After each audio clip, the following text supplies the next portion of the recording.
I mean, I'm thankful that it broadened my perspective because, you know, even though it was not even a drop in the bucket compared to like the people who've, really done prison time and had their lives ruined and such, at least it gave me like the tiniest little taste of what it's like to, to be in the system and, have these, emotional distress at the least that came with it, understand, some of the pain that this prohibition causes. So it's not much, but it's better than nothing. So I'm honestly thankful for the expansion of perspective there. I mean, nothing has been as inspiring to me as the cannabis for cancer stuffs, and it's that just has been what's kept me going these past 17 years, or what I've stayed focused on. And I was 8 days away from turning 17 when I saw that documentary. I remember the specific day, March 3rd, 2008.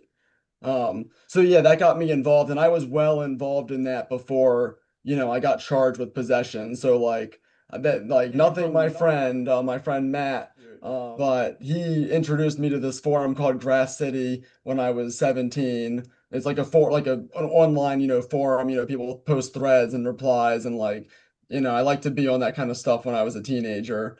Um, and so I was on that forum, and someone posted the documentary Run from the Cure, which is the Rick Simpson story. So it's about this guy Rick Simpson, and he discovered that basically using sustained high doses of THC extract could have a direct anti-cancer effect compared to, the conventional smoking or using low dose edibles like brownies and cookies. Those are great for symptoms, but for a reasonable chance of an anti-cancer effect, not guaranteed, but reasonable.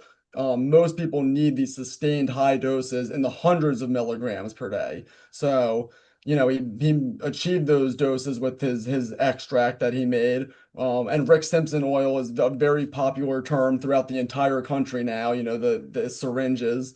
Um, so so yeah, my simple charge was just like 5 days after I turned 18. Just basically smoking in a friend's backyard who wasn't even there at the time, and some neighbor, called the police, and I remember them, coming around the fence and just that dropping heart feeling, just like, oh, this is, you're caught. This is bad. There's a lot of consequences to this when you get caught.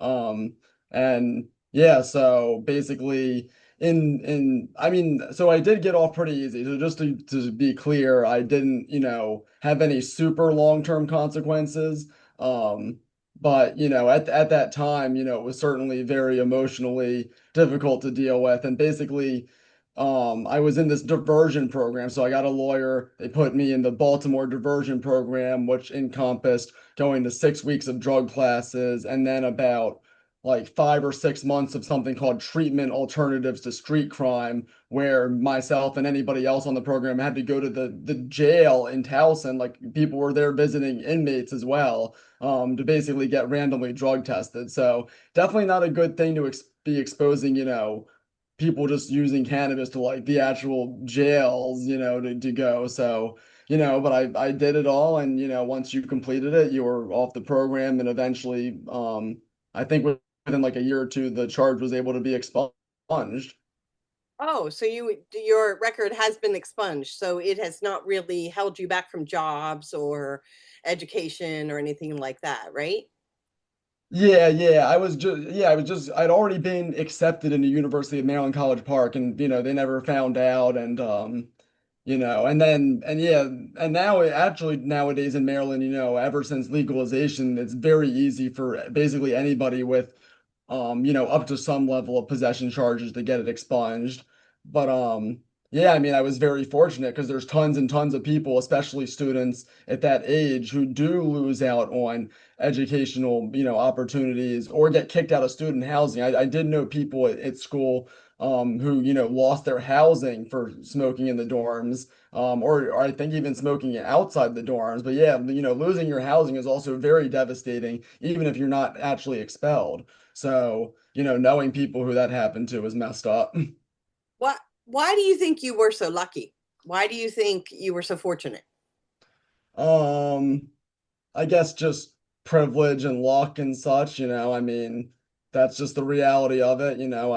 I had, I guess, the finances to pay for the lawyer, and they were able to get me into that diversion program, and that, just the way that that's set up is if you complete it, it's expunged and there's no consequences. So, Mm. I'm sure that other people hopefully were able to take advantage of that. Um, but and I mean, so here's the thing. I knew a lot of people as well. Like basically, we had a saying, everybody goes down. Like everybody eventually in my high school like got charged eventually, just because you do it enough, you're going to. And most of them thankfully, turned out fine. And the ones who didn't were the ones who honestly moved on to like harder stuff. Because I know some people who got into harder drugs and they ended up in jail either from that or violence. But the ones who stuck with cannabis, to my knowledge, like a decade later, they're all doing reasonably well.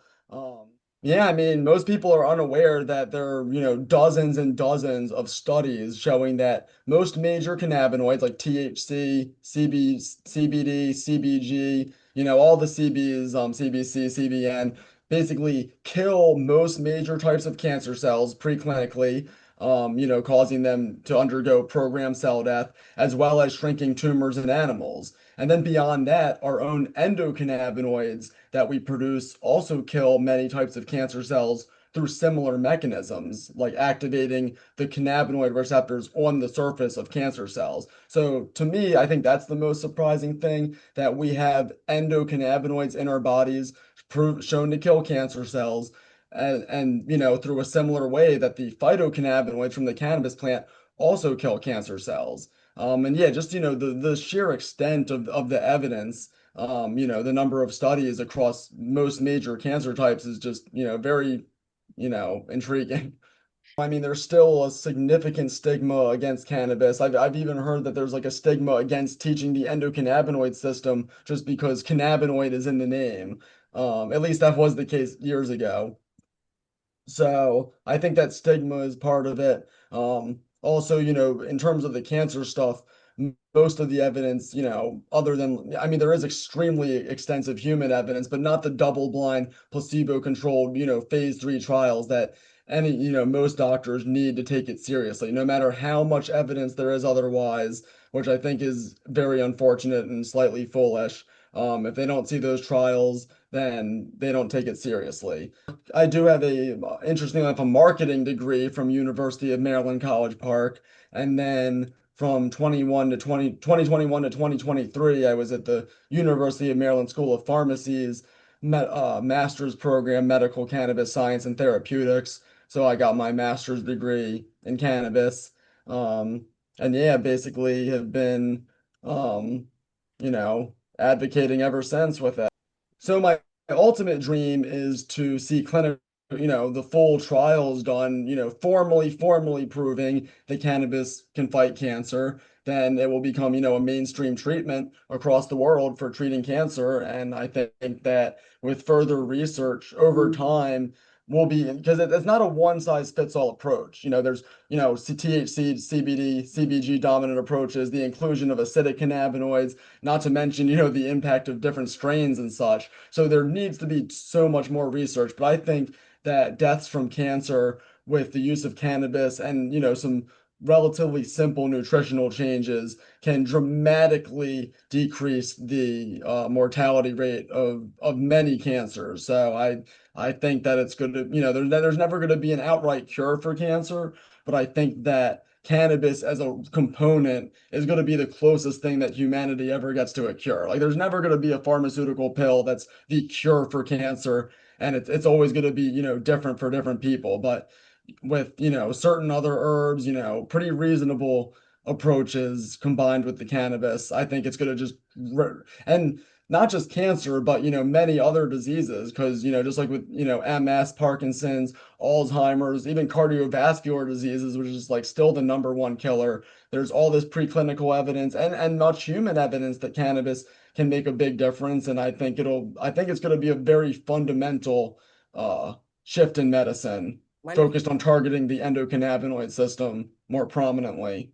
Yeah, I mean, in terms of the cancer stuff, the most impactful thing that anybody can do is educate to themselves to the point where they believe in their heart that it really can fight cancer in some cases. Because if it's a half, oh, it might fight cancer or something, there's no oomph behind that. There's no real like spirit. But once you see truly, and it's not based on faith, it's about, seeing the evidence, and it takes a while. But I do believe that at my book at freecannabiscancerbook.com, which is free as the domain implies, but it's pretty long, but that's because it takes you need to see a lot of studies and a lot of human cases because it's very easy to dismiss anecdotal evidence with just those two words. It's just anecdotal evidence. But when you see case after case after case and the context of the case and how many are reported by doctors and nurses and like ABC, NBC, BBC, and then you have your YouTube videos and some Facebook posts, but like the range of evidence, and then also formally peer-reviewed case studies on PubMed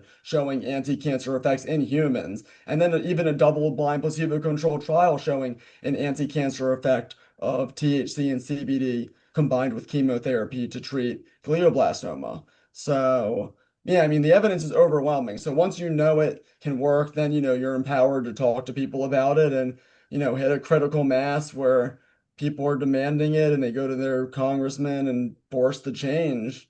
It's just about numbers. If congressmen, heard from a million people, they would do something. I mean, Yeah. Is there anything? um, there's nothing more profound that cannabis can definitely fight cancer in some cases. I mean, I also, reiterate that it's not perfect and, doesn't work for everybody, and people shouldn't forgo conventional therapy because you don't know if it's going to work for you or not. But, with all those caveats, like the one thing that's 100% certain is in at least some cases it can fight cancer, and that's a big deal that makes it, worthy of being a mainstream cancer treatment. But that's the least. I mean, and honestly, in my experience, including working with, well over 1,000 patients in California, most people actually seem to get some kind of anti-cancer effect, even if it's just slowing of what the cancer was growing at before they were using it. Most people, the success rate of to some extent is reasonably high, but that's like at the high end of what it's capable of. But the safe thing to say for certain is at least in some cases it can fight cancer, like Nice. for sure. So it's called Cannabis for the Treatment of Cancer. It's at freecannabiscancerbook.com. If you do want to support me, it's also on Amazon. So searching, Justin Kander, or Cannabis for the Treatment of Cancer, it'll come up. But it's the exact same content as what's, in the free PDF on the domain. So if you, want to support and leave a review, I certainly welcome that, but it's not expected, and it's this absolutely same content in the freecannabiscancerbook.com link. All right. Well, thank you very much, Justin, for all that you do, and continue doing what you're doing because it sounds wonderful.